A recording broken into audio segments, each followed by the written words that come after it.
하나님께서 오늘 저희들에게 주시는 말씀입니다. 우리 신약 성경 사도행전 13장 13절에서 23절까지의 말씀입니다. 신약 성경 209면 사도행전 13장 13절에서 23절까지의 말씀을 제가 봉독합니다. 하나님의 말씀을 경청하시기 바랍니다. 바울과 및 동행하는 사람들이 바보에서 배 타고 밤빌리아에 있는 버가에 이르니 요한은 그들에게서 떠나 예루살렘으로 돌아가고 그들은 버가에서 더 나아가 비스디아 안디옥에 이르러 안식일에 회당에 들어가 앉으니라.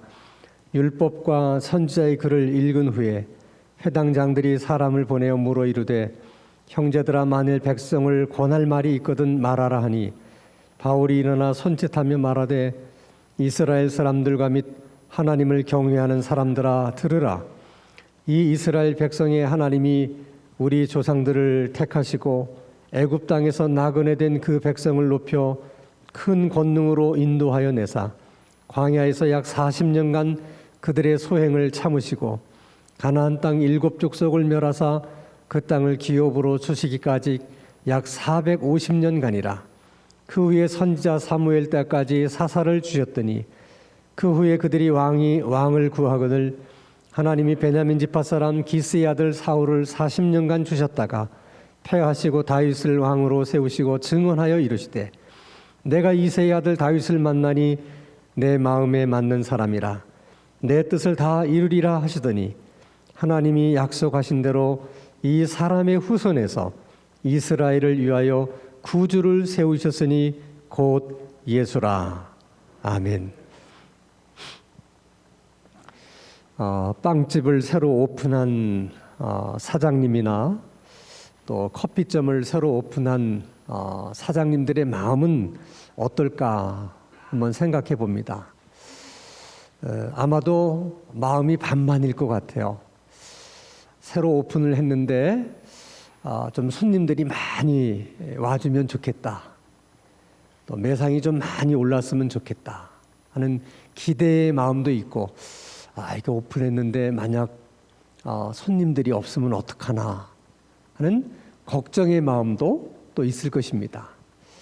자, 이런 마음은 빵집을 새로 오픈했다든지 또 커피점을 새로 오픈한 사장님들만 가지는 마음이 아니고 선교사로 파송돼서 첫 선교지에 가서 선교하는 선교사님의 마음도 별반 다르지 않다는 것입니다. 내가 선교사로 부름받아서 이제 첫 선교지에 가서 선교를 할 텐데 정말 내가 복음을 전할 때 얼마나 많은 사람들이 예수를 믿고 돌아올까? 정말 많은 사람들이 복음을 듣고 예수를 믿고 하나님께로 돌아오면 참 좋을 텐데, 근데 혹시나 내가 열심히 복음을 전했어도 불구하고 아무도 예수를 믿겠다고 돌아오는 사람이 없으면 어떡할까? 이런 기대의 마음도 있고 또 걱정하는 마음도 있을 것입니다. 자, 그런 마음으로 바나바와 사울이 첫 선교지로 선택한 것이 구브로예요. 그 구브로 섬에서 며칠 동안 전도를 하고 복음을 전했는지 정확한 기록은 없지만 그래도 선교로 하기 위해서 처음으로 간 곳이니까 아주 많은 시간 또 많은 날들을 거기서 머물면서 아마 복음을 전했을 것입니다. 그러나 그 결과는 파포스라는 섬에 서기오 바울이라는 총독 한 사람, 딱 한 사람만 예수를 믿었습니다. 자, 어떻게 생각해 보면 그래도 예수님 말씀하시기를 한 생명이 천하보다 귀하다고 그랬는데 그래도 한 명을 우리가 전도한 것도 얼마나 대단한 일이냐 이렇게 생각할 수도 있지만 또 한편으로 생각해 보면 그래도 그동안 우리가 수고한 것에 비하면 우리가 열심히 헌신한 것에 비하면 정말 결실치고는 너무 초라하잖아요. 한 명이 뭔가. 어쩌면 바나바와 사울의 생각 속에는 베드로가 나가서 복음을 전했을 때 막 3천 명이 하루에 예수 믿고 돌아오는 그런 것들도 아마 기대하지 않았겠습니까? 근데 딸랑 한 명이야. 아마도 인간적으로 생각하면 많이 실망도 하고 속상하기도 했을 것 같아요. 그래서 두 사람이 이제 구부로를 떠나서 새로운 선교지를 찾아서 떠납니다. 한번 여러분 지도를 보겠습니다. 지도를 보면 자, 시리아 바로 옆에 안디옥이라는 지명이 있죠. 거기가 안디옥 교회예요. 안디옥 교회에서 지금 살람이라고 하는 곳, 그 구부로 섬에 도착을 해서 바보에 가서 그 총독 서기오 바울을 전도하고, 그 다음에 올라간 곳이 넓은 지역의 이름으로는 밤빌리아라고 얘기를 하고, 버가라는 도시가 있고, 안디옥이라고 하는 안디옥 교회와 똑같은 이름을 가진 지명을 가진 도시가 있어요. 그래서 안디옥 교회와는 구별하기 위해서 비시디아 안디옥이라고 그렇게 이제 호칭을 합니다. 자, 여기서 중요한 것은 여러분 보시는 것처럼 버가라고 하는 도시는 해변을 끼고 있죠. 그 해변에서 한 13km 정도 올라가면 버가라는 도시가 나오고요. 버가에서 다시 비시디아 안디옥으로는 계속 오르막길입니다. 그래서 비시디아 안디옥은 해발 1000m에서 1200m 고원 지역에 형성된 도시예요. 그러니까 버가에서 비시디아 안디옥으로 가려면 계속 올라가야 되는 거예요. 높은 곳에 위치해 있기 때문에. 자, 직선거리로 보면 뭐 1000m고 1200m지만은 산을 어떻게 직선으로 올라갈 수 있습니까? 대개 이게 돌아서 올라가잖아요. 예를 들면 여러분 대관령이 고도가 832m밖에 안 돼요. 그렇지만 굽이굽이 돌아서 가는데 그 거리를 다 계산해 보면 13km나 됩니다. 굽이굽이 하나씩 계산해 보면 99개 굽이가 있어요. 굉장히 올라가기가 힘든 곳입니다. 대관령 계곡이. 근데 중요한 것은 이렇게 올라가기 힘든 이 길을 좋아하는 사람들이 있어요. 누가 좋아하겠습니까? 강도들이 좋아합니다. 왜냐하면 이 외진 곳에 한두 사람이 만약에 뭐 지나간다고 그럴 때 강도들에게는 얼마나 좋은 표적이겠어요. 그래서 항상 저런 곳에는 강도가 있어요.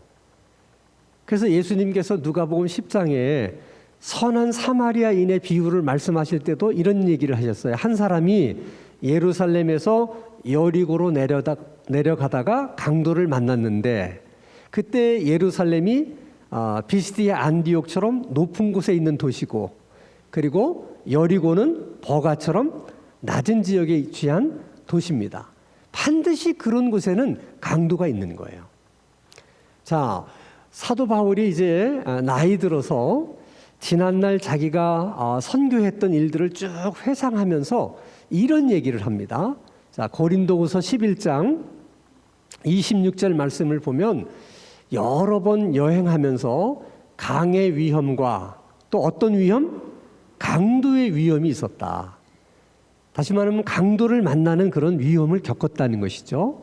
그러면 사도 바울이 선교 여행을 하면서 어디서 강도를 만났을까?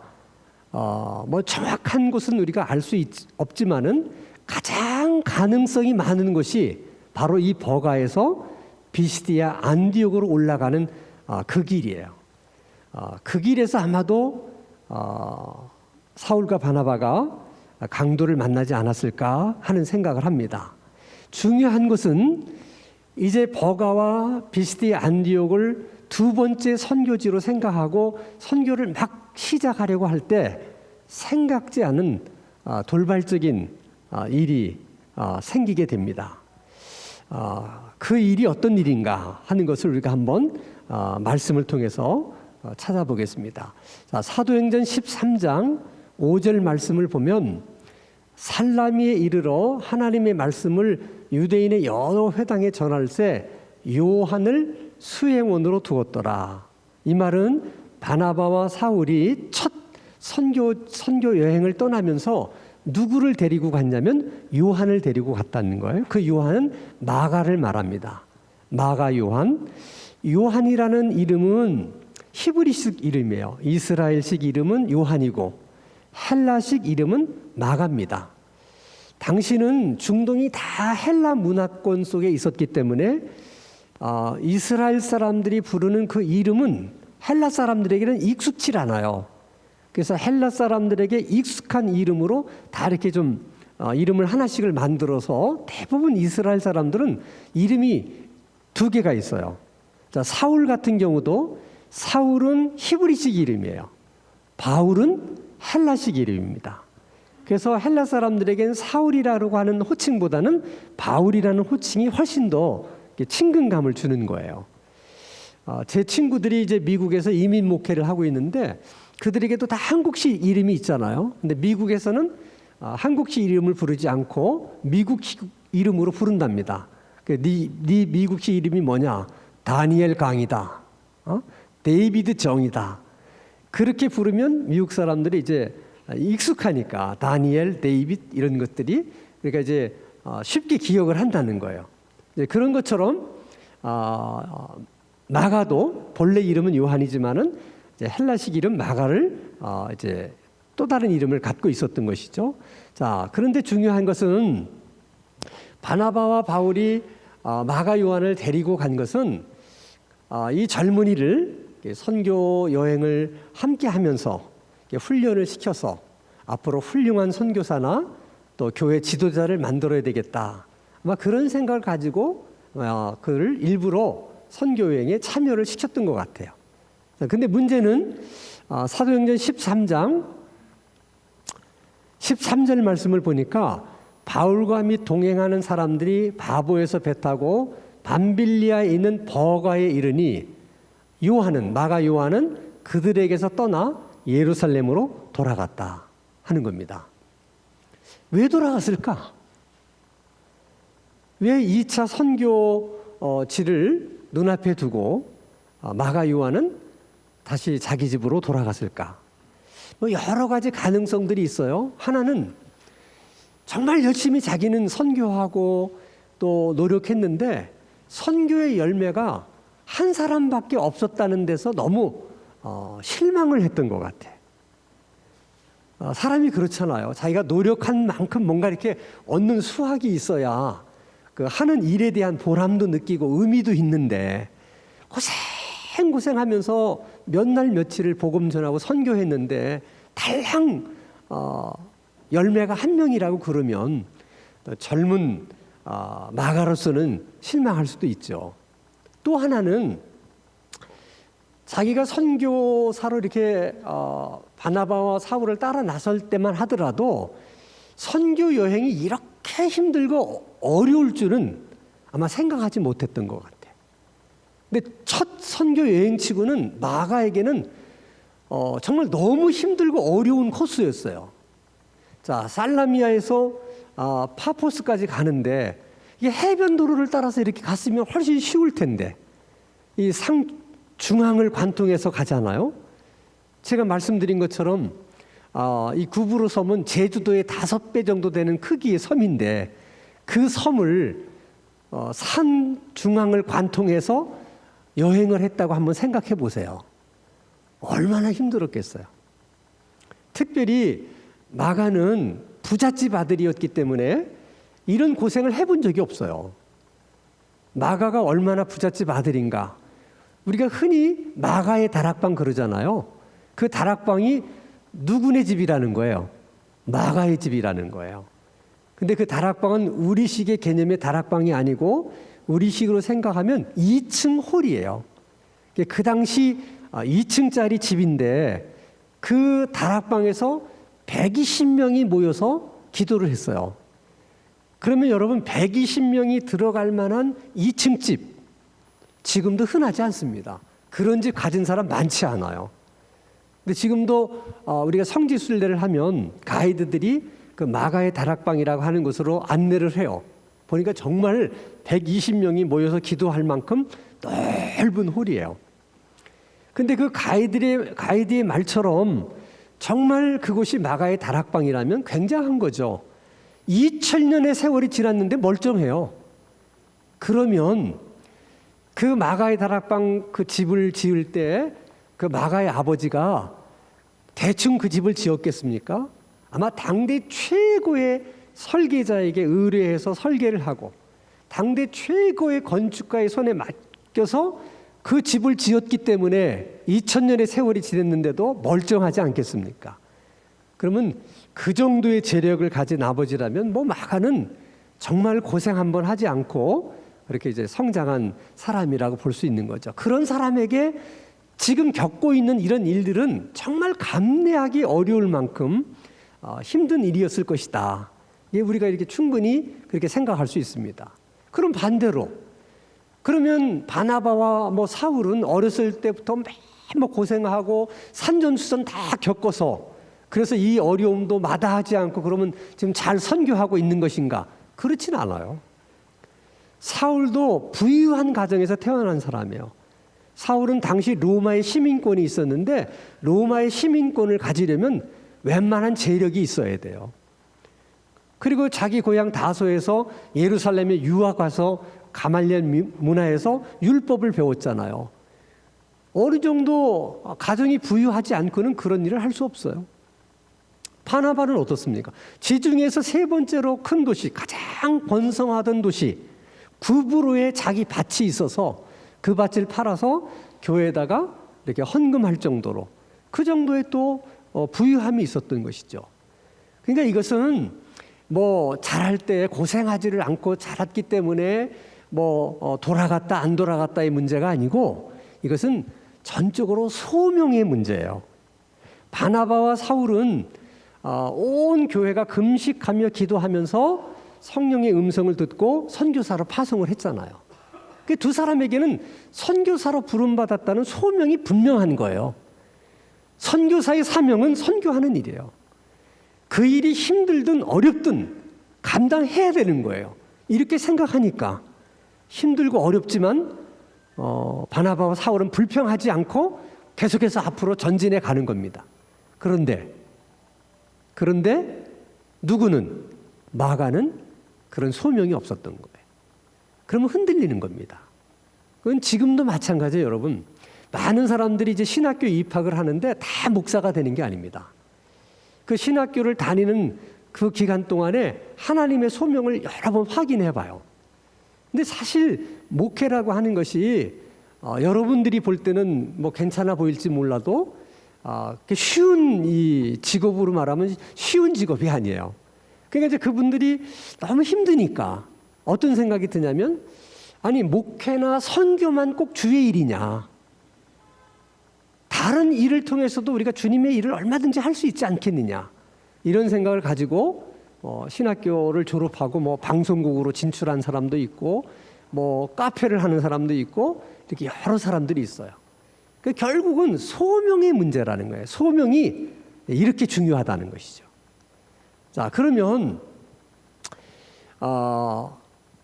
이 마가가 도중에 돌아간 일 때문에 인간적으로 생각하면 그래 뭐 고생하지 않고 살아온 마가가 감당하기에는 너무 힘들고 어려운 일이니까 뭐 충분히 그럴 수 있어. 이해할 수 있잖아요, 우리가.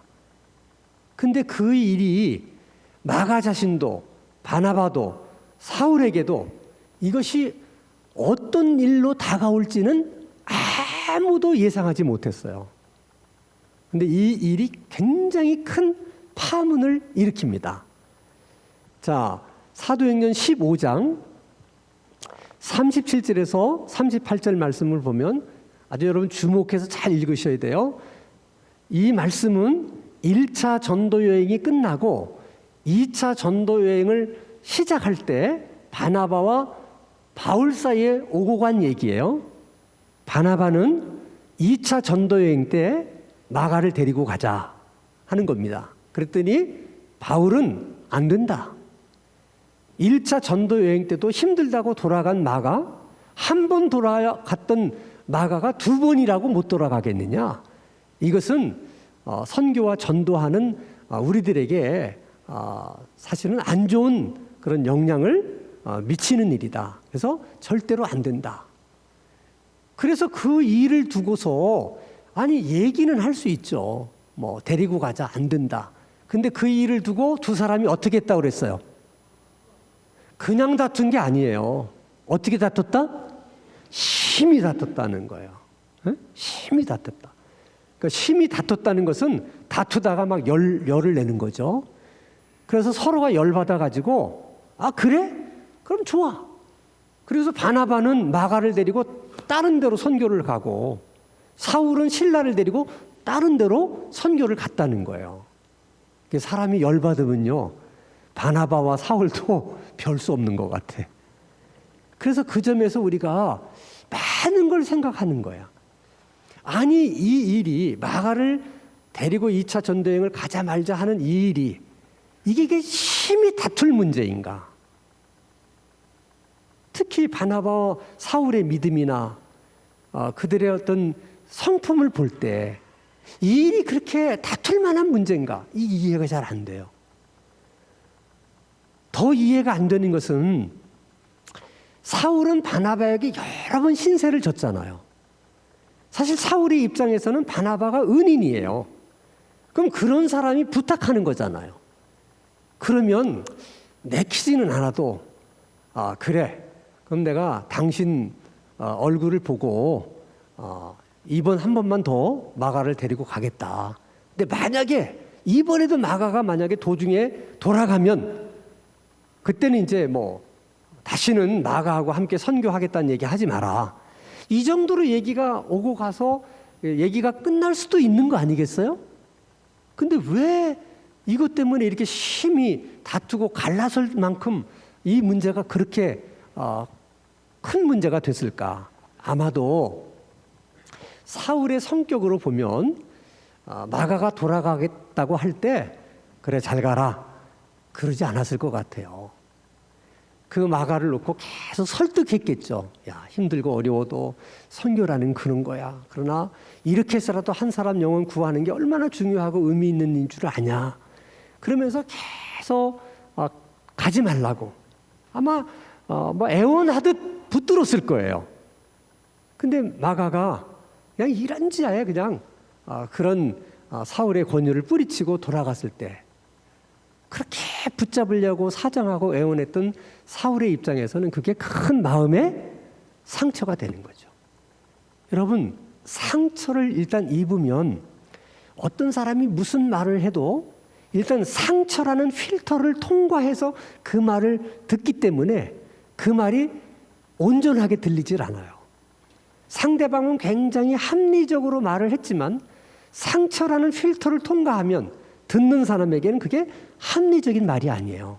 그래서 심히 다투게 되는 거예요. 그래서 상처가 참 이게 어려운 문제예요. 근데 여러분 상처받는 것이 사람과 사람 사이에서만 이루어지는 일이 아니에요. 특별히 예수 믿는 사람들이 하나님 사이에서도 상처를 받을 수 있다는 거예요. 하나님께 상처를 받게 되면 돌아오기가 참 어려워요.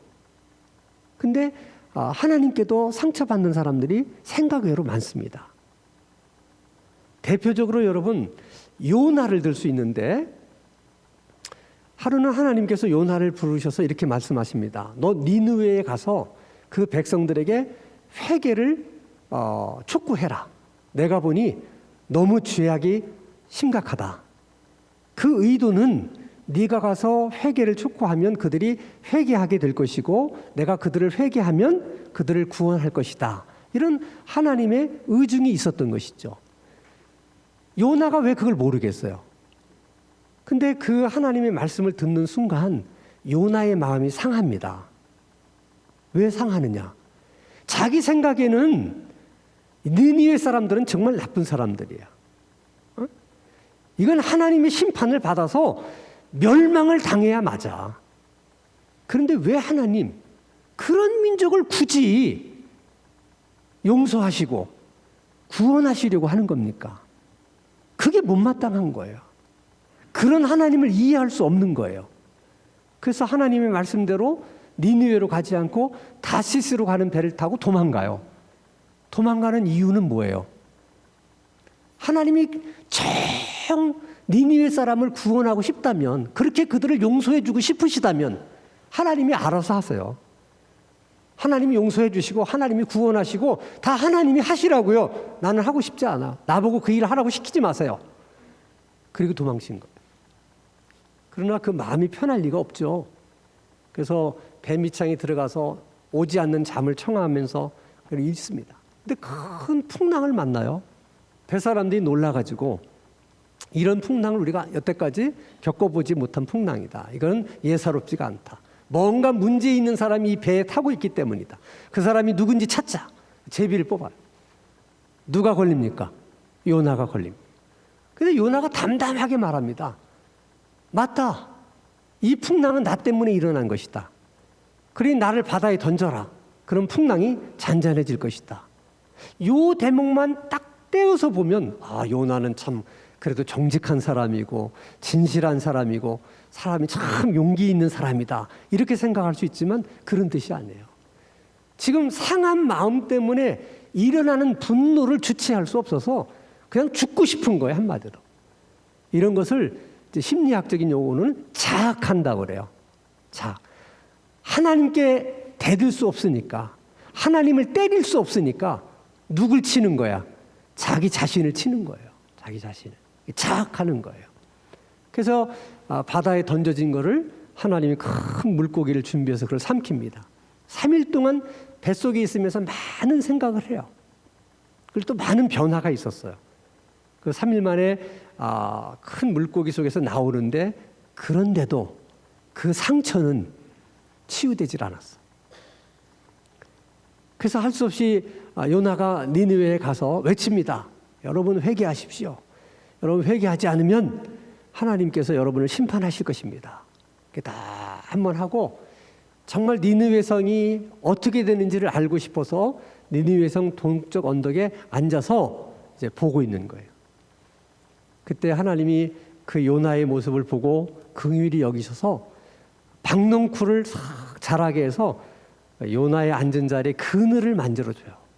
생각지 않은 박넝쿨이 그늘을 만들어주니까 요나가 너무 기분이 좋은 거예요. 근데 새벽녘에 하나님이 벌레를 보내서 그 박넝쿨을 다 갉아먹습니다. 아침 해가 뜨니까 햇빛이 장렬을 하는데 박넝쿨이 없어져 버리니까 얼마나 덥겠어요. 그러니까 요나가 또 막 분노합니다. 이러니 차라리 죽는 게 낫겠다. 그래요. 그 모습을 계속 지켜보던 하나님께서 요나에게 이렇게 묻습니다. 요나서 4장 9절에 하나님이 요나에게 이르시되 내가 이 박넝쿨로 말미암아 성내는 것이 어찌 옳으냐. 너 이 박넝쿨이 이렇게 없어진 일로 인해서 네가 그렇게 성내고 화내는 것이 옳으냐. 그렇게 물어보는 거예요. 그까지 일로 지금 네가 이렇게 사냐 죽냐 이런 생각을 하는 것이 옳으냐 묻는 거예요. 하나님 말씀이 굉장히 합리적이에요. 근데 그 합리적인 하나님 말씀도 상처라는 필터를 통과하니까 요나가 뭐라고 대답해요? 내가 성내어 죽기까지 할지라도 옳다. 내가 분노하는 게 뭐가 잘못됐습니까? 예, 정말 우리가 이해할 수 없잖아요. 그래도 하나님이 또 요나를 설득합니다. 10절에서 11절 말씀을 보면 여호와께서 이르시되 네가 수고도 아니하였고 재배도 아니하였고 하룻밤에 났다가 하룻밤에 말라버린 이 박넝쿨을 그렇게 아꼈거든. 하물며 이 큰 성 니느웨에는 좌우를 분별하지 못하는 자가 12만 명이나 있고 가축들도 많이 있는데 내가 그들을 아끼는 것이 어찌 잘못된 일이라 할 수 있겠느냐. 하나님이 내가 그들을 어떻게 아끼지 않을 수가 있겠느냐 하는 것으로 요나서가 끝나요. 요나가 그 다음에 어떻게 했는지에 대한 것은 모릅니다. 여기서 보면 이 상처라는 것이 우리가 생각하는 것보다 이게 이렇게 큰 문제구나 하는 걸 알죠. 그래서 잠언서 4장 23절에 모든 것 가운데 모든 것 지킬 만한 것 가운데 네 마음을 지켜라.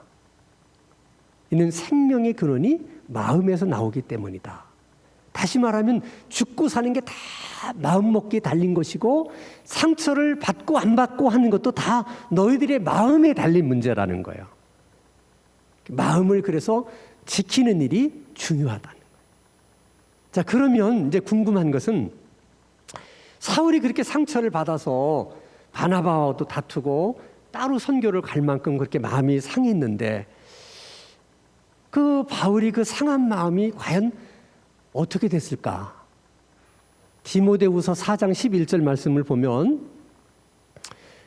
사랑하는 믿음의 아들 디모데를 이제 권면하는 거예요. 네가 빨리 나에게로 오라. 그러면서 자기 지금 처지를 얘기해요. 내 옆에는 누가만 나와 함께 있다. 그러면서 네가 올 때 누구를 데리고 오라?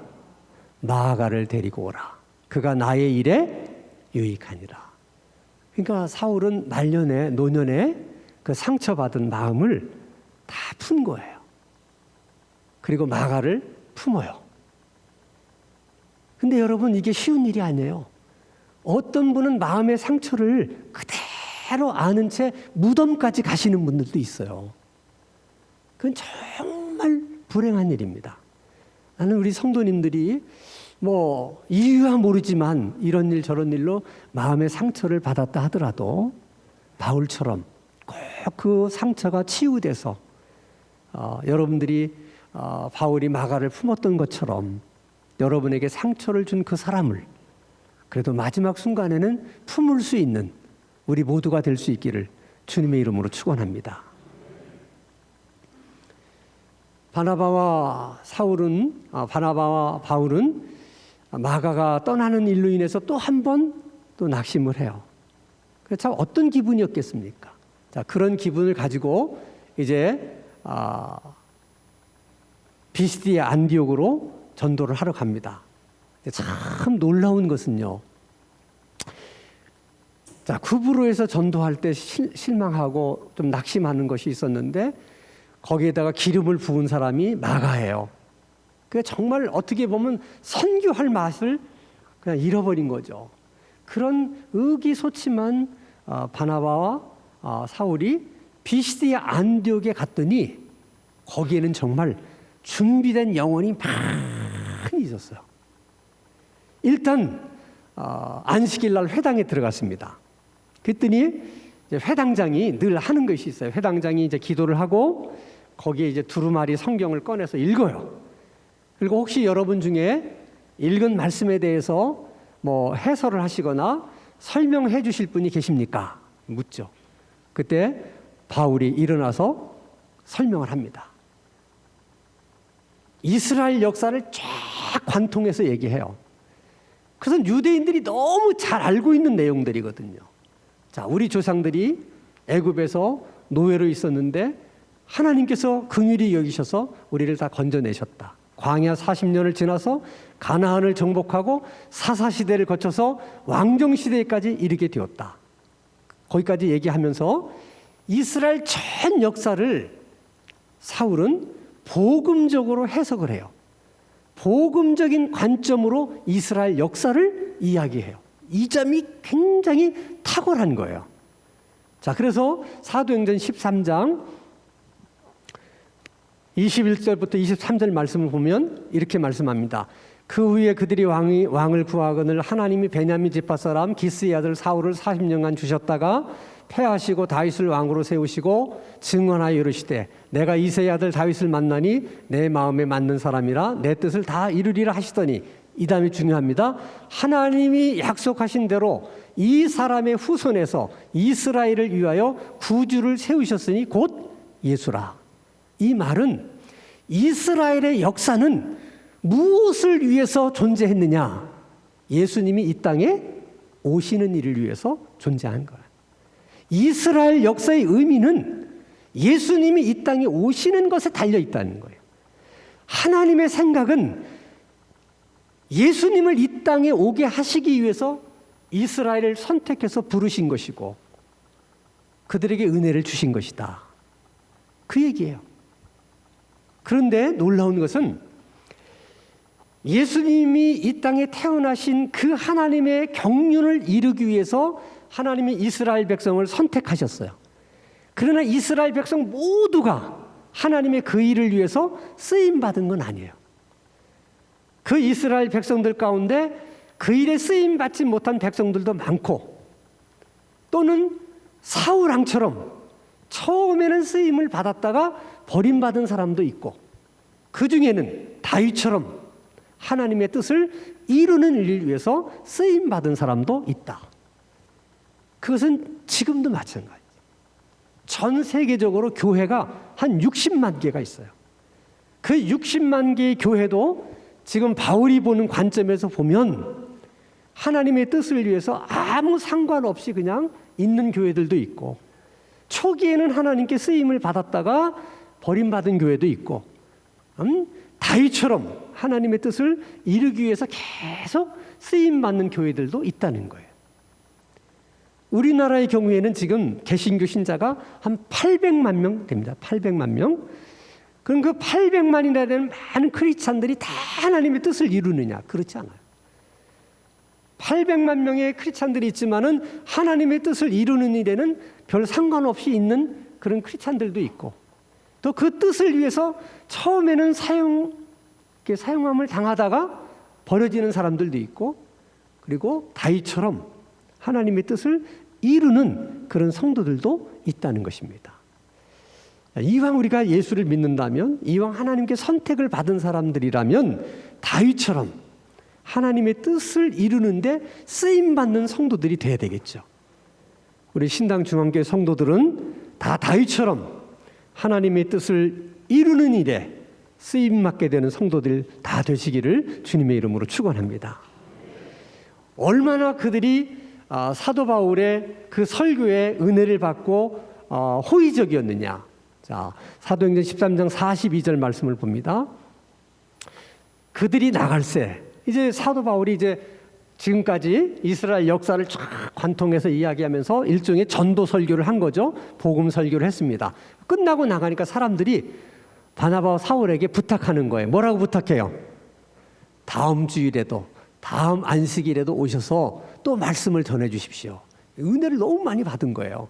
그런가 하면 43절에 보면 다음 안식일까지 기다릴 수가 없어서 바나바와 바울을 따라다니면서 궁금한 걸 계속 물어보는 거예요. 아, 이건 어떻고 저건 어떻고. 그러니까 이제 두 사람이 그걸 다 얘기를 해줘요. 그리고 드디어 다음 안식일이 왔어요.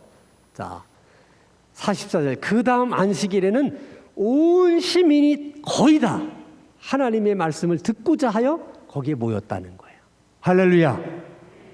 여러분, 비시디아 이 안디옥에서 이런 일이 있을 줄을 마가가 알았더라면 마가는 절대로 도중에 돌아가지 않았을 거예요. 그러니까 하나님이 하시는 일은 우리가 몰라. 그렇게 수고했는데 달랑 한 사람 구원한 열매밖에 없을 때도 있었는데, 그런데 이쪽에 와보니까 준비된 영혼이 너무 많은 거예요. 그걸 모르기 때문에 마가처럼 도중에 그만두는 사람이 있어요. 그건 우리 인생도 마찬가지입니다. 우리 인생 미래에 정말 빛나는 날, 정말 좋은 날, 이런 날들이 있을 수 있는데 그 날을 우리가 모르기 때문에 지금 힘들다고 포기하고 도중에 그만두고 돌아가는 거예요. 그래서 신앙인에게 가장 필요한 덕목이 인내예요. 결국 인내하는 사람이 준비된 복을 얻게 됩니다. 인내하는 사람이 결국 이기게 돼 있어요. 근데 인내라는 게 쉽지 않다는 게 문제예요. 인내가 쉬우면 누군들 인내하지 못하겠어요. 인내가 필요하다는 건 알지만 인내하는 것이 너무 어렵기 때문에 인내를 못하는 거예요. 그래서 여러분, 인내에도 뭐가 필요하냐? 기도가 필요한 거예요. 인내하는 것도 기도하면서 인내하십니다. 그러면 정말 더 이상은 못 참겠다, 정말 더 이상은 못 참겠다고 생각되는 그 순간에도 기도가 또 한 번 인내할 수 있는 힘을 줍니다. 그게 기도의 능력이야. 그래서 결국 여러분 신앙생활은 기도가 이기게 해주는 거예요. 기도가 우리를 위해서 예비된 하나님의 은혜, 축복을 받게 만들어 주는 거예요. 그게 중요해요.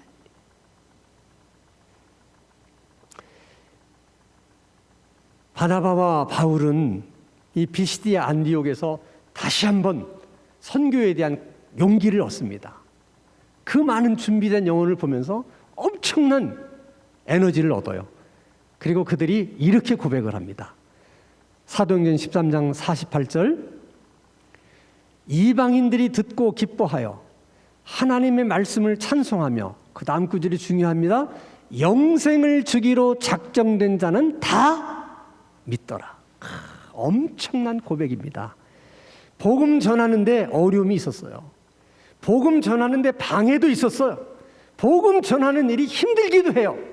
근데 비시디아 안디옥에 와서 깨달은 것, 그래도 하나님이 영생을 주기로 작정한 자는 다 믿게 돼 있다. 그래서 우리도 복음을 전할 때마다 저 말씀을 꼭 기억해야 돼. 믿을 사람은 믿게 돼 있어요. 그러니까 전도를 두려워하지 말라는 거야. 항상 우리는 믿지 않는 사람들을 볼 때 주님이 믿을 사람은 믿게 돼 있다고 말씀하셨는데, 이 사람들 가운데 누굴까? 누가 믿기로 작정된 사람일까? 호기심을 가지고 좀 바라볼 필요가 있어요. 그리고 여러분, 이 믿기로 작정된 사람과 믿기로 작정된 사람에게 복음을 전해야 될 사람은 꽃과 벌과 같은 관계예요. 많은 꽃들은 벌이 찾아오기를 기다립니다. 왜냐하면 벌이 와서 수정을 해줘야만 열매를 맺을 수 있거든요.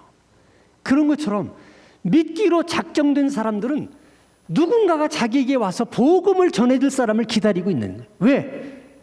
그들이 복음을 전해주어야만 구원을 얻을 수 있기 때문에. 그러면 벌은 꽃에 가서 이제 그 꽃으로 하여금 수정이 돼서 열매를 맺게 해주는 역할을 하고, 벌 자신은 꽃에서 뭐를 얻어요? 꿀을 얻어요. 서로가 좋은 거야. 믿기로 작정된 사람은 복음을 증거해 주는 사람을 통해서 영생을 얻어서 좋고, 그에게 복음을 전해준 그 사람은 다니엘서의 말씀처럼 하늘의 별처럼 빛나는 그런 영광을 상급으로 얻을 수 있기 때문에 또 좋은 거예요. 그러므로 여러분, 우리가 살다가 좀 지치고 힘들고 어려워도 우리 미래에 어떤 찬란한 아름다운 그런 날들이 있을지 모르기 때문에 금방 포기하고 나가처럼 중간에 도망가지 마시고, 하나님이 우리에게 주신 길 끝까지 달려갈 수 있는 우리들의 신앙생활이 될 수 있기를 주님의 이름으로 축원합니다. 거룩하신 아버지 하나님, 우리들의 마음이 상처받지 않도록 우리들의 마음을 지킬 수 있는 믿음을 주시고, 늘 우리들의 마음에 여유 있는 마음, 넉넉한 마음을 가질 수 있게 해 주시옵소서. 마가처럼 도중에 돌아가는 일이 없게 해 주시고, 끝까지 우리에게 주어진 길을 달려가는 그런 우리들의 신앙생활이 되게 하여 주시옵소서. 믿을 사람은 믿게 되어 있다는 믿음을 가지고 복음 전하는 일에 두려워하지 않을 수 있는 그런 은혜도 우리 가운데 허락해 주시옵소서. 예수 그리스도 이름으로 기도하옵나이다. 아멘.